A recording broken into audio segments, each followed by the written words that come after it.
ភាគទី4អំពីបរិនិព្វាន ពុទ្ធដំណើរជាន់ក្រោយបំផុតនោះ ពេលដែលចេញទៅពីក្រុងរាជក្រឹស្នហើយផុតត្រឹមកុសិនគរ កុសិនារា ជាទីដែលព្រះអង្គចូលបរិនិព្វានៈ ទីកន្លែងដែលព្រះអង្គឈប់នោះ តាមគម្ពីរមហាបរិនិព្វានสูตรថា បាដលិក្រាម 1 វៃសាលី 1 និងបវារ 1 នៅវេលាដែលពុទ្ធដំណើរទៅដល់បាដលិក្រាម ព្រះអង្គបានឃើញនាម៉ឺនធំពីរនាក់នៅក្នុងដែលជាដែនមគធៈ បានសាងបន្ទាយមួយ ដើម្បីទប់ទល់ពួកវវ្រិជិ ព្រះអង្គទ្រង់ទំនាយថាក្រុងនេះអំណេះទៅមុខនឹងបានសម្បូរ ហើយមានឫទ្ធានុភាព នាម៉ឺនទាំងពីរនាក់នោះបាននិមន្តព្រះអង្គឆាន់ ហើយលុះនាំព្រះអង្គចេញទៅវិញ បានទូលព្រះអង្គថា ទ្វារដែលព្រះអង្គចេញនោះ យើងនឹងឲ្យឈ្មោះហៅថា គោតមទ្វារ ឯកន្លែងដែលព្រះអង្គឆ្លងទន្លេគង់នោះនឹងឲ្យឈ្មោះថា គោតមទត្តរៈ ក្នុងសម័យនោះទឹកទន្លេជន់ខ្លាំង បណ្តាជនរាល់គ្នាក៏ខ្វល់ខ្វាយរកទូកនិងក្បូន ឯព្រះអង្គមួយអន្លើនឹងពួកបរិស័ទក៏ស្រាប់តែដល់ទៅត្រើយទន្លេខាងម្ខាងតែមួយព្រិចភ្នែក គួរជាទីអស្ចារ្យពេកណាស់ លុះដល់ក្រុងវេសាលីហើយ ព្រះអង្គចូលទៅអាស្រ័យក្នុងព្រៃស្វាយនៃនាងអម្រាបាលិ ជាស្រីផ្កាមាស ហើយនាងនោះមកថ្វាយបង្គំព្រះអង្គ និមន្តទៅឆាន់ឯផ្ទះនាង វេលានោះព្រះអង្គបានទទួល ឯពួកលិច្ចវីមកដល់ក៏អន់ចិត្ត ដោយព្រះអង្គមិនទទួលនិមន្ត ព្រះអង្គយាងទៅឆាន់ឯផ្ទះនាងអម្រប៉ាលី ហើយបានទទួលផ្ទះមួយដែលនាងនោះថ្វាយ លុះដល់រដូវវស្សាន ព្រះអង្គនិមន្តទៅចាំវស្សាឯស្រុកពលុ ឯភិក្ខុសង្ឃទាំងឡាយឯទៀតក៏បែកគ្នាទៅដោយពួក នៅក្បែរក្រុងវេសាលី នៅទីនោះហើយដែលព្រះអង្គទ្រង់អាពាហ៍ជាទម្ងន់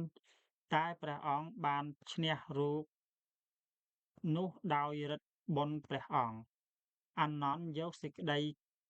ក្រាបទូលព្រះអង្គថា អានន្ទបានជាមិនសូវព្រួយ ដោយគិតឃើញថាព្រះបរមគ្រូនឹងមិនបរិនិព្វាន មុនដែលបញ្ញត្តិសិក្ខាវិន័យដល់សង្ឃឡើយ វេលានោះព្រះសម្មាសម្ពុទ្ធតបទៅអានន្ទវិញថា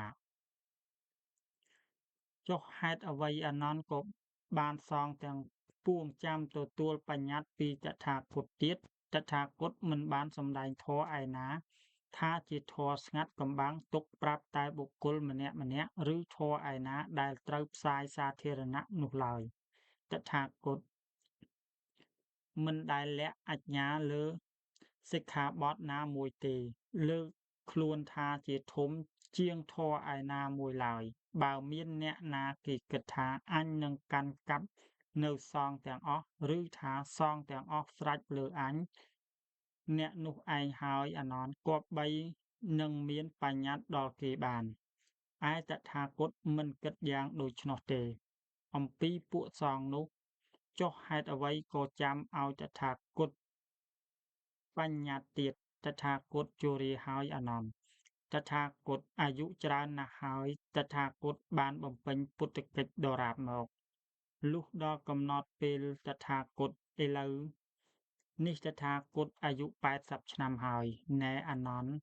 រទេះដែលចាស់ហើយ ដែលគេប្រើការដោយប្រយ័ត្នថ្នាក់ថ្នម មានឧបមាយ៉ាងណា ឯរូបអង្គតថាគតនេះដែលនឹងផ្ទុកផ្ទល់ នៅបានដោយអំណាចប្រយ័ត្នថ្នាក់ថ្នម មានឧបមាដូច្នោះឯង លុះតែកាលណាចិត្តតថាគតលះបង់នៅខន្ធបញ្ចកៈចេញ កាលណាវេទនាបាត់ពីតថាគតនៅក្នុងវេលានោះហើយ ដែលតថាគតនៅក្នុងឈានដែលគ្មានខន្ធបញ្ចកៈ វេលានោះហើយអានន្ទរូបអង្គតថាគតបានដល់នូវសេចក្តីសុខ ហេតុនេះម្នាលអានន្ទត្រូវអ្នកឯងជាប្រទីបខ្លួនឯង ត្រូវអ្នកឯងទីពឹងខ្លួនឯង គ្មានអ្នកណាក្រៅពីអ្នកទៀតទេ តោងអ្នកមានធម៌ជាប្រទីប តោងមានធម៌ជាទីពឹង គ្មានអ្វីក្រៅពីនេះទៀតទេ ឯបុគ្គលទាំងឡាយឯណា ទោះតថាគតនៅក្តីឥតអំពីតថាគតក្តី ដែលមានប្រទីបតែមួយ ដែលមានពឹងតែមួយ គឺខ្លួនឯងរាល់គ្នានឹងធម៌ បុគ្គលទាំងនោះហើយដែលនឹងដល់នៅទីប្រសិនបើមានប្រាថ្នានឹងចម្រើនឡើង តពីនោះមកព្រះអានន្ទញាណទ្រង់ទៅគង់ឯចាប៉ាលចេតិយប្រពស្រុកវេសាលី នៅទីនោះហើយដែលអានន្ទប្រព្រឹត្តសេចក្តីកំហុសមួយ ដែលតទៅមុខនឹងកើតជារឿងធំមួយឡើង ដែលពិរុទ្ធចោទលើ ព្រះបរមសាស្តាចារ្យទ្រង់បានបន្ទូលប្រាប់អានន្ទថាដូច្នេះ បុគ្គលឯណាដែលមានបានឥទ្ធិបាតទាំង4 គឺ ឆន្ទិដ្ឋិបាត1 វិរិយិទ្ធិបាត1 ចត្តិដ្ឋិបាត1 វិមង្សិទ្ធិបាត1 បុគ្គលនោះអាចនឹងនៅក្នុងលោកនេះបានកំណត់មួយកប្បទាំងមូល ឬដែលសល់ពេលប៉ុន្មាននឹងគ្រប់មួយកប្ប ឯឥទ្ធិបាតទាំងនេះតថាគតឯងមានន័យប៉ុណ្ណោះជាការភ្លឺច្បាស់ណាស់ទៅហើយ ប៉ុន្តែអានន្ទមិនបានយល់ឡើយ ហើយក៏ស្ងៀមទៅ លុះព្រះអង្គនៅស្ងាត់តែមួយអង្គឯង មារក៏ចូលមកជិតហើយនិមន្តព្រះអង្គឲ្យចូលនិរ្វាន ថាត្បិតសង្ឃមានរបៀបរៀបរយហើយ វេលានោះព្រះសព្វញ្ញូពុទ្ធតបទៅវិញថា ម្នាលមារ ចូរឯងកំណត់ចុះ 3 ខែទៀតតថាគតនឹងបរិនិព្វានហើយ ហេតុដូច្នេះបានជាព្រះអង្គក៏លះបង់អាយុសង្ខារក្នុងវេលានោះ ផែនដីក៏ញាប់ញ័រ អានន្ទក៏សួរហេតុដែលផែនដីញាប់ញ័រនោះហើយ បានដឹងនៅហេតុដែលកន្លងទៅហើយ អានន្ទគិតនឹងទៅសូមព្រះអង្គឲ្យតាំងនៅដរាបលុះអស់មួយកប្ប ប៉ុន្តែជ្រុលពេលទៅហើយ ព្រះបរមគ្រូបានចេញវាចាជាស្រេចមិនត្រឡប់ប្រែវិញឡើយ លុះព្រះអង្គទៅគង់នៅព្រៃមហាវនក្នុងកុដ្ដាគាសាលា ព្រះ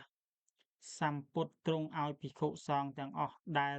នៅក្នុងស្រុកវេសាលី វេលានោះឲ្យទៅប្រជុំនៅមហាវន ហើយព្រះអង្គក៏ប្រកាសតាំងចិត្តឲ្យក្លាហានទាំងអស់គ្នា ក្នុងព្រឹកមួយនោះ ព្រះអង្គយាងបិណ្ឌបាត ហើយលុះឆាន់ចង្ហាន់ស្រេច ព្រះអង្គក៏ឈរសម្លឹងទីក្រុង ហើយបើកពុទ្ធឱថា អានន្ទ តថាគតឃើញវេសាលីម្ដងនេះជាក្រោយបំផុតហើយ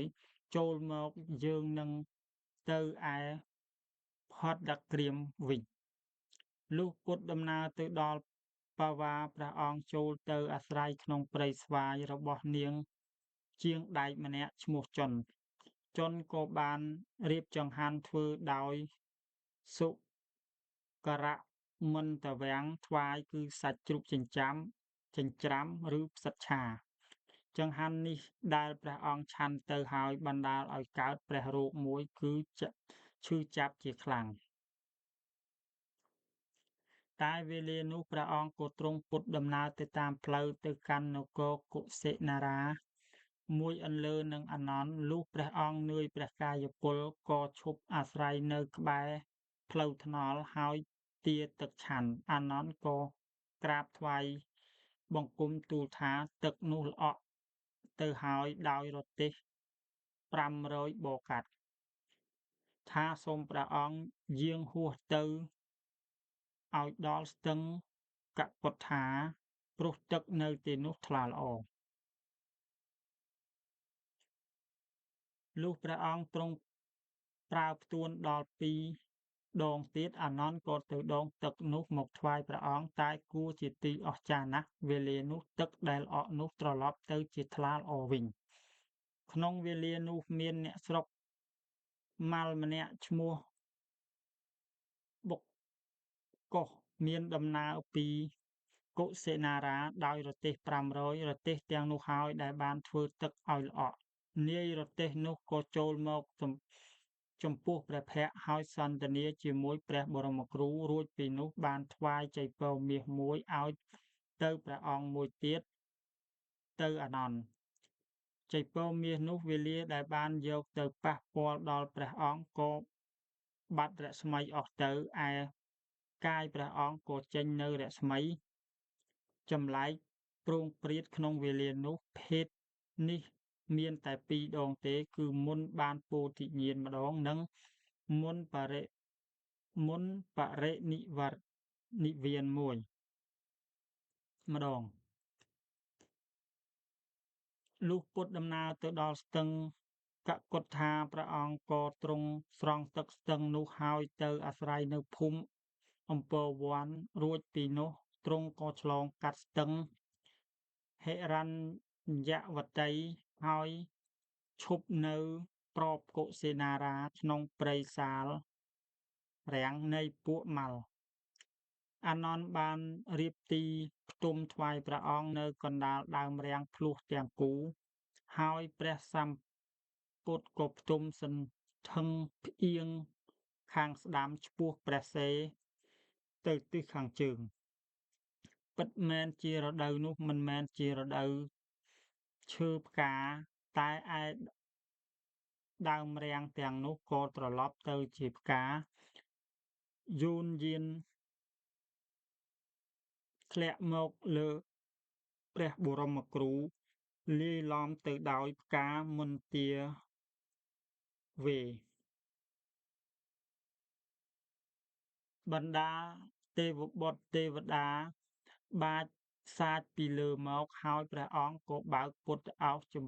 ពោះទៅអានន្ទថា មនាលអានន្ទ អស់ផ្កាទាំងឡាយធ្លាក់មកពីលើដើមរាំងដែល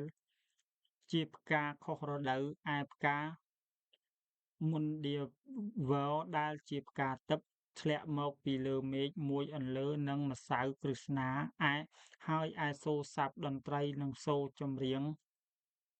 ក៏ធ្វើឲ្យឮនៅខាងលើ ដើម្បីជាទីគោរពដល់តថាគត មនាលអានន្ទ ដែលជាការពិតនោះមិនមែនដោយគោរពដល់តថាគតដោយបែបនេះទេ ប៉ុន្តែប្រសិនបើភិក្ខុ ឬភិក្ខុនី ឧបាសក ឬឧបាសិកាណាមួយកាន់យកនូវកិច្ចការដ៏ប្រសើរ ឬនូវកិច្ចការជាបន្ទាប់បន្សំ ប្រព្រឹត្តដោយត្រឹមត្រូវ ធ្វើតាមបញ្ញត្តិអ្នកនោះឯងហើយ ឈ្មោះហៅថាគោរពតថាគត ដោយសេចក្តីគោរពយ៉ាងខ្ពស់នោះហើយជាកិច្ចត្រូវសិក្សារៀនសូត្រ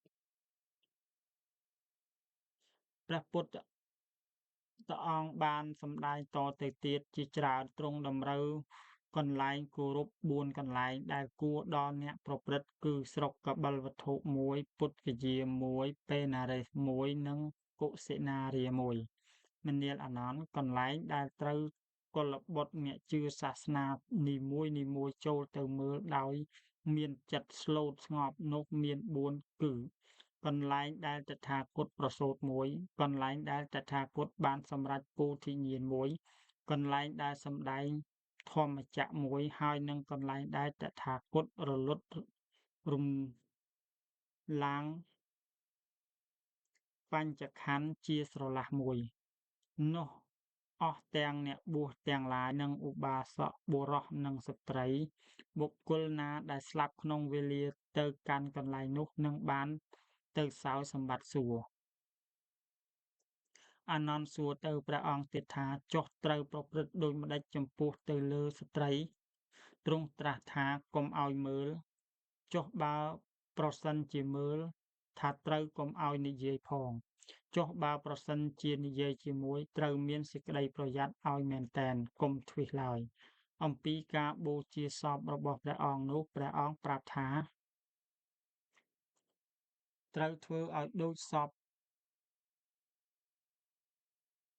ដេចចក្រពត្តិរាជ ប៉ុន្តែថាត្រូវសងទាំងពួងបណ្តាលឲ្យឧបាសកធ្វើវិញ ក្នុងវេលានោះអានន្ទហើយតោងថ្លោងទ្វារ ហើយទួញថា ខ្លួនអញត្រូវការនឹងរៀនទៀត និងសិក្សាទៀត ឥឡូវនេះត្រូវអញដែលតែងតែធ្វើឲ្យល្អដល់អញ គ្រូអញដែលតែងតែធ្វើឲ្យល្អដល់អញ នឹងបរិនិព្វានទៅ ព្រះសម្ពុទ្ធមានបន្ទូលសួរទៅភិក្ខុទាំងឡាយ ថាអានន្ទទៅណា ភិក្ខុទាំងនោះក្រាបទូលថា អានន្ទចូលទៅក្នុងវិហារ ហើយកំពុងតែឈរយំនៅទៀបខ្លោងទ្វារ អ្នកទាំងឡាយចូលទៅហៅអានន្ទមក អានន្ទក៏ចូលមក ព្រះបរមគ្រូទ្រង់ពុតឱស្ឋា នែអានន្ទ ចូលឈប់កើតទុក្ខឈប់ធ្ងរទៅ តថាគតមិនបានប្រាប់អ្នកតាំងពីយូរមកហើយឬ អ្វីអំពីសេចក្តីខូចខាត ព្រាត់ប្រាស និងឃ្លាតទៅនៃរបស់អ្វីៗ ដែលយើងគាប់ចិត្ត អានន្ទ របស់អ្វីដែលកើតឡើង ដែលមានឡើង ដែលតាក់តែងឡើង ហើយដែលមានធម្មតាជាត្រូវតែរលាយ ហើយធ្វើដូចម្តេចនឹងអាចឲ្យផុតពីរលាយទៅបាន របស់យ៉ាងនេះមិនអាចនឹងប្រះចាកសេចក្តីរលាយអន្តរាយទៅបានឡើយ មនាលអានន្ទ ដែលអ្នកគោរពតថាគតដោយកាយដោយវាចា និងដោយចិត្ត ដ៏ប្រពៃស្មោះត្រង់នឹងតថាគត នឹងកំណត់ធៀបមិនបានអស់កាលអង្វែង យូរមកហើយ ខ្លួនអ្នកបានទីដ៏សមគួរហើយ អានន្ទ ចូលខំសង្វាតបន្តិចទៅទៀត អ្នកនឹងបានសម្រេចមិនខាន រួចពីនោះព្រះបរមគ្រូក៏ប្រើអានន្ទឲ្យដំណឹងដល់ពួកម៉ាល់នៅកុសិនារាមថាព្រះអង្គនឹងបរិនិព្វានរំលត់ខន្ធនៅយាមក្រោយបំផុតនៃយប់ នោះពួកម៉ាល់ក៏រត់មកហើយក្រៀមក្រំរាល់គ្នា អានន្ទក៏ឲ្យចូលទៅដោយពួកចំពោះព្រះភក្ត្រព្រះអង្គ មានតាបសព្រាហ្មណ៍ម្នាក់នៅកុសិនារាមឈ្មោះសុភ័ទ្ទ ដែលនៅមានសង្ស័យមិនទាន់អស់នៅឡើយ មកសូមឲ្យព្រះអង្គពន្យល់ លុះព្រះអង្គសម្ដែងតែពីរបីព្រះឱស្ឋទៅក៏អស់សង្ស័យ សុភ័ទ្ទក៏ទទួលចូលក្នុងពុទ្ធសាសនា ហើយក៏បានសម្រេចអរហត្តផល ក្រោយនោះបន្តិច សុភ័ទ្ទនោះហើយដែលជាសាវកជាន់ក្រោយបំផុតរបស់ព្រះអង្គ ដែលគង់ធរមាននៅ មជ្ឈិមោសិក្ខិសាវកោ រួចពីនោះព្រះអង្គតាំងទូនមានទៀតថា អានន្ទ ប្រហែលជាអ្នកមានគិតថាដូច្នេះ ពាក្យគ្រូយើងនោះកន្លងហួសទៅហើយ យើងគ្មានគ្រូទៀតទេ មិនត្រូវគិតដូច្នោះឡើយ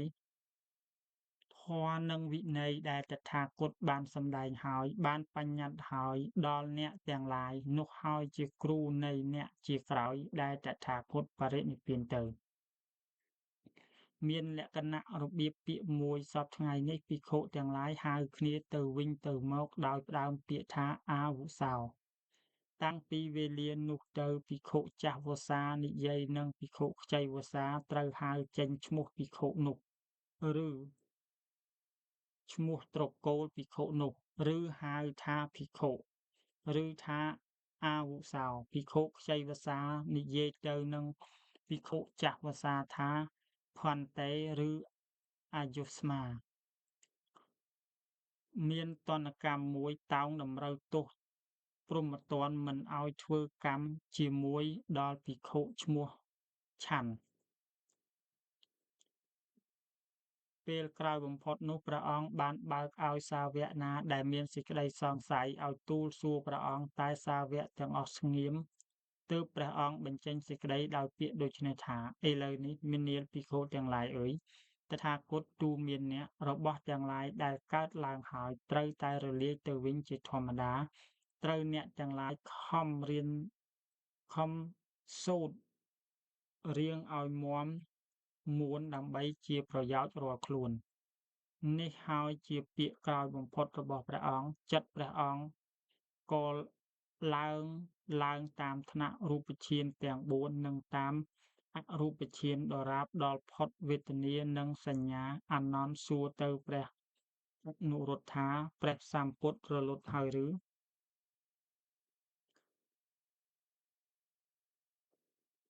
ប៉ុន្តែអនុរុទ្ធឆ្លើយទាស់មកវិញថា ទេនៅឡើយ វេលានោះព្រះអង្គត្រឡប់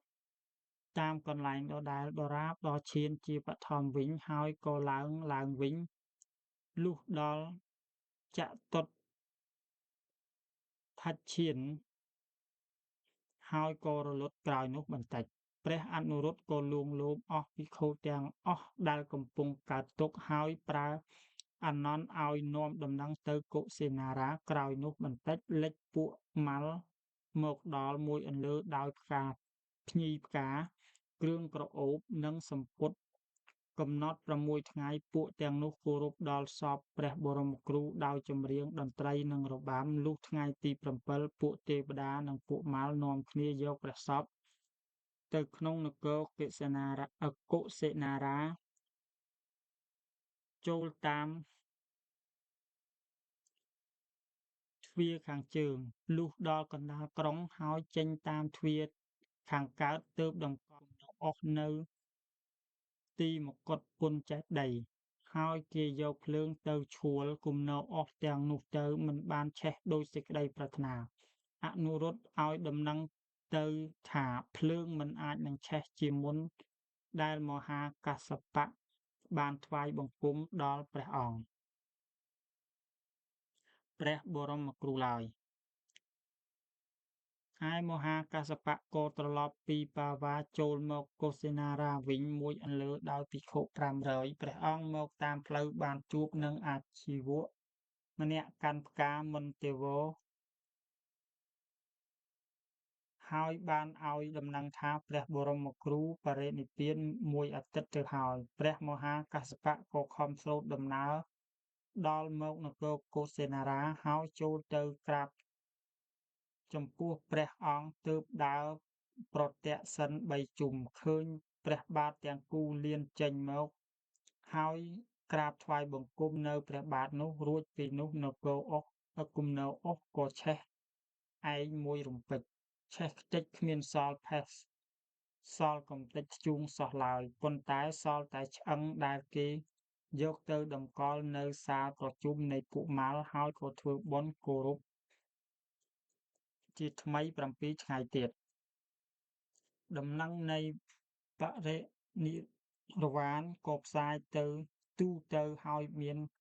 បម្រើពីនគរផ្សេងៗមកទារយកចំណែក មានបម្រើពីនគរមគធ ពីពួកលច្ចវីនៅវេសាលី ពីពួកសាក្យៈនៅកបិលវត្ថុ ពីពួកពពលិនៅអលកັບ ពីពួកកោលីនៅរាមគ្រាម ពីពួកព្រាហ្មណ៍នៅវេដ្ឋទីប ពីពួកម៉ាល់នៅបាវា មុនដំបូងអ្នកនគរកុសិនារាមិនព្រមឲ្យ ប៉ុន្តែព្រាហ្មណ៍ម្នាក់ឈ្មោះទ្រោមប្រកាសឡើងថា ជាការមិនគប្បីដែលគោរពដល់ព្រះពុទ្ធហើយ មកឈ្លោះដណ្ដើមនៅសារីរិកធាតុ ដូច្នេះ ព្រាហ្មណ៍នោះទូន្មានឲ្យបែងចំណែកជា 8 ហើយក្នុងចំណែកនីមួយៗត្រូវបញ្ចុះក្នុងស្តូកមួយ លុះព្រមព្រៀងគ្នាជាស្រឡះហើយ ព្រាហ្មណ៍ក៏លែងចំណែកខ្លួនឯង ហើយចំណែកដែលត្រូវបានខ្លួននោះ គឺក្អមដែលដាក់ព្រះធាតុក្នុងនោះ លុះចែកជាស្រេច ទើបបានបម្រើពីពួកមោរីនៅស្រុកអម្ពលីវ័នមកដល់ទៀត គេក៏បានឲ្យធ្យូងទៅ មានចេតិយ10ដែលបានសាងក្នុងជាន់នោះគឺសិរីស្តូប8នៅក្នុងក្រុងរាជក្រឹត្យ វេសាលី កបិលវត្ថុ អាប់អាល់ប៉ាអាល់កាប់រាមគ្រាម វេទទីប បាវាកុសិនារាម អង្គាស្តូបមួយនៅស្រុកពឹមបាលីវ័ន គង់ភៈស្តូបមួយនៅកន្លែងមិនបានប្រាកដក្នុងគម្ពីរ ចំនួនប្រហែល250ឆ្នាំតពីនោះមក ព្រះបាទអសោកនៅនគរមគធៈបានប្រមូលសារីរិកធាតុពីស្តូបដើមទាំងអស់មកដាក់ក្នុងស្តូបទាំង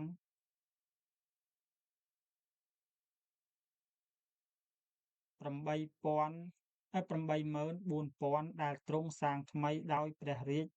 ទ្រព្យព្រះអង្គឯង ប្រហែលជាស្តូបដែលស្ដេចនោះសាងហើយ ដែលគេបានរកឃើញមួយកាលពីឆ្នាំ1898នៅជិតក្រុង